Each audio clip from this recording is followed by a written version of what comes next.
If you're wondering what the right approach is to mesh social distancing with daycare, grandparent visits, babysitters, playdates, then this is the video for you.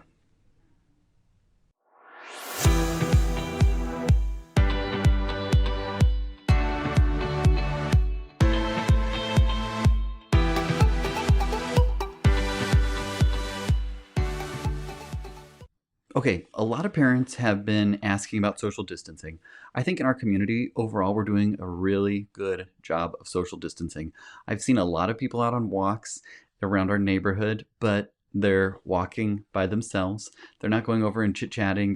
They're staying in the street. I've even seen people walking, off the sidewalk onto the grass or into the street safely to avoid breaching that 6 foot barrier that people should put around themselves. So I think that everyone in general is doing a great job with social distancing.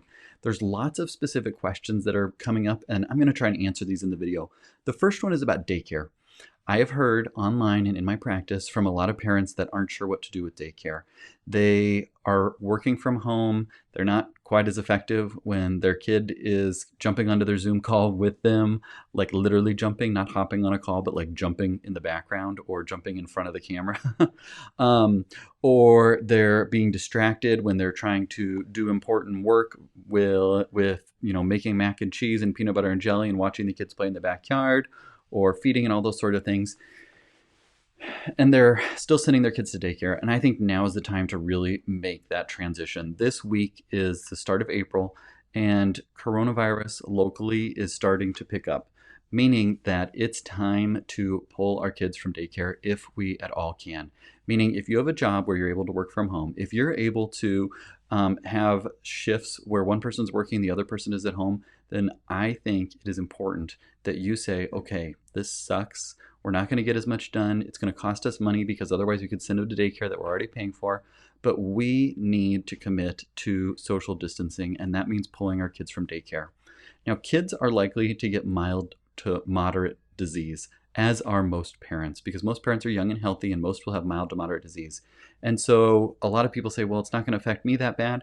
But the problem is that kids spread germs at daycare. We all know this. If your kid goes to daycare or is a kid that has a snotty nose ever, then you know that kids share germs all the time.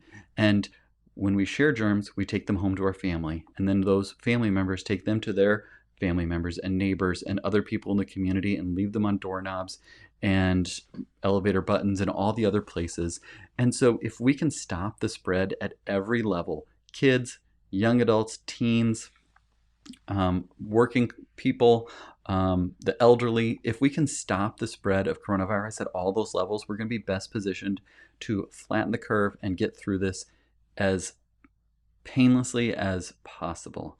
Now, there are going to be a lot of cases, and things are definitely going to get worse before they get better. But if we can pull our kids from daycare, if we don't have to put them in daycare because we work at a hospital, we work in a clinic, we work in a place where it's essential that I physically am present. If I'm able to work from home, then I'm going to take my kids out of daycare. And I would really strongly encourage, and not really just encourage, but beg and plead for you to make that decision. It's hard, it sucks, but it's important that we stop the spread at every level. So if your child is in daycare because it's more effective and efficient for you, and financially it makes more sense to be in daycare than at home, but you're able to, please, please, please make that decision now to take them out of daycare and have them be at home. It will serve everyone, yourselves included, in the long run to make this sacrifice now before things get worse. What we know right now is that community spread is starting, and so if we can put the brakes on it in any way possible, we'll be best positioned to fight this off, to flatten the curve, to be able to provide healthcare resources for those that need them when they need them, and be able to make it through this with fewer deaths, fewer healthcare worker exposures, fewer parents, elderly grandparents, relatives, those with comorbid conditions like diabetes and asthma and heart disease and kidney disease, fewer people infected. And so it's an important decision, and I think it's now time to make that decision. So please, please, please make that decision.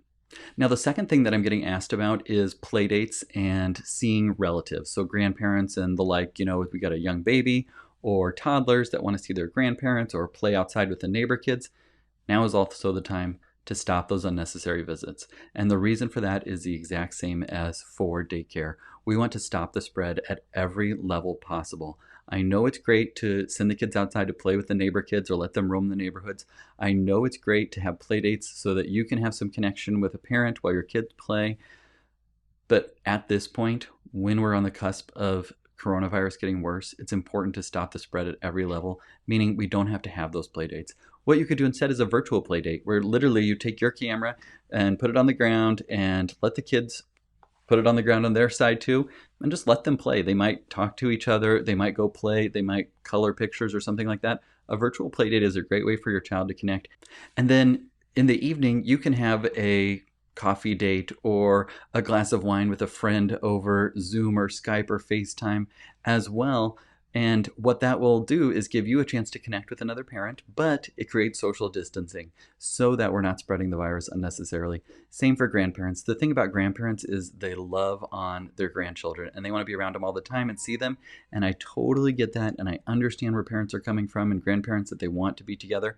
But if it's just a social visit, if it's just a chance to get together and see grandparents, now is the time to say, okay, let's do a FaceTime visit and let's prevent the spread. Because yes, my child might appear healthy, but remember that they can have asymptomatic disease and spread disease while asymptomatic before they show any symptoms of having coronavirus, which means they could accidentally spread it to a grandparent or another loved one before they're even displaying symptoms. So that you, obviously, if they're sick, you're not going to expose them, but you could unnecessarily, inadvertently expose them by having grandparents over for a social visit. Now, sometimes they're the daycare and there's no other choice. And we're not possible to just work from home. We have to rely on our grandparents because we have some essential job that requires us to be physically present. And in those cases, you just have to make those tough calls or find somebody else to watch them or make some other plans. But just social visits, just grandparents checking in and spending time together, having a family dinner or something like that, now is the time to put the brakes on that too. My final plea, especially though for those in places in states like ours, like Nebraska, where the virus has not yet taken huge hold and we're not seeing a huge outbreak yet, is to please do not become complacent about it. Coronavirus is wreaking havoc around the country. ICUs are overflowing. They are using all sorts of places to house sick people because their hospitals are full. They don't have enough protective equipment for healthcare workers.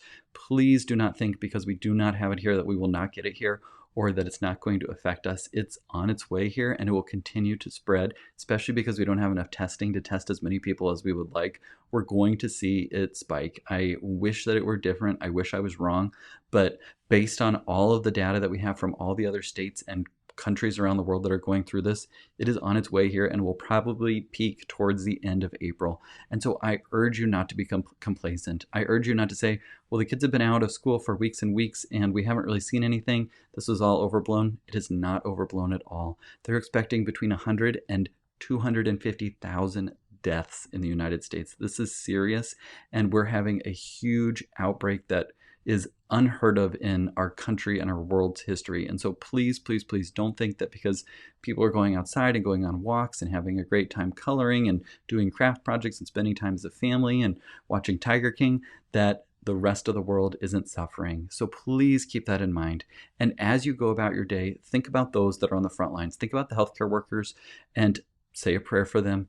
Be patient with them and try and do your best to limit your own personal protective equipment use.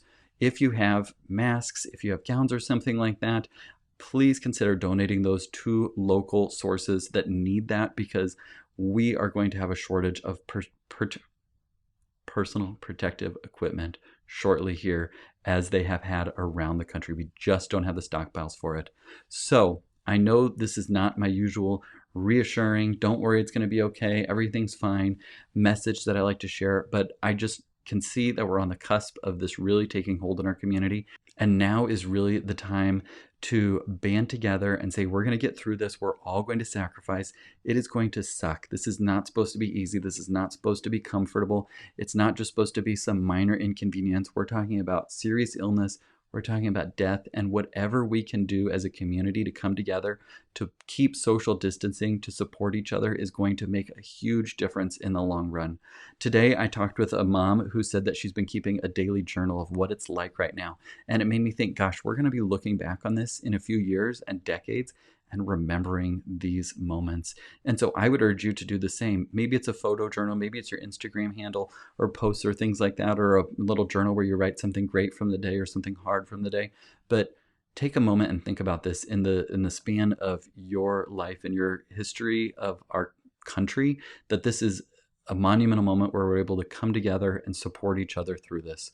Please keep up the good work. Please share this with others so that we can spread the message of serious social distancing, not becoming complacent, saying a prayer for those healthcare workers on the front lines, and really just embracing that this sucks and this is going to be really hard, but we're going to get through this together and come out stronger in the end. Keep up the good work.